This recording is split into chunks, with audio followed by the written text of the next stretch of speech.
င့်ကောင်းတွေကထုတ်ပစ်တဲ့အရာ6ခုတကယူမဆိုင်နဲ့တင့်ကိုဂယူမဆိုင်တဲ့သူတွေကိုတင်ဂယူဆိုင်เสียမလိုပါဘူးတချို့လူတွေကသူတို့ကိုဂယူဆိုင်လေတင့်ကိုတန်ဖိုးမထားလေပါပဲဒီတော့သူတို့ကိုလိုက်ဂယူဆိုင်နေမှာထက်ကိုပိုဂယူဆိုင်လိုက်ပါနေလူခွစာတွေကိုဝေးကရှောင်ပါ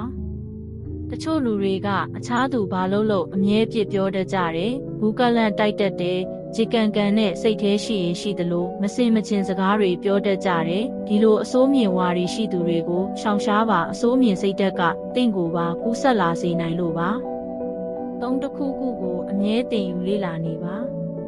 ပညာလိုအိုဒီမရှိဆိုသလိုပဲဘယ်တက်ပညာမဆိုတင်ယူဖို့ဝင်မလေးပါနဲ့ငါအသက်အရွယ်ကြီးနဲ့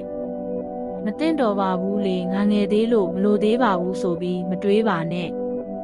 လေးရမ်းမတွေးပါနဲ့အတိတ်ကအဖြစ်ပြက်တွေအတိတ်ကအကြောင်းအရာတွေကိုအယမ်းမတွေးပါနဲ့အတိတ်မှာအမှတ်ရစရာအများကြီးရှိကောင်းရှိခဲ့မှာပါဒါပေမဲ့အတိတ်ဆိုတာအချိန်တစ်ခုမှာပြီးသွားခဲ့ပြီးသားအဖြစ်ပြက်တွေပါနောက်ထပ်ဖြစ်လာမယ့်အနာဂတ်တွေကိုလှပနေစေဖို့သာကြိုးစားပါငါကို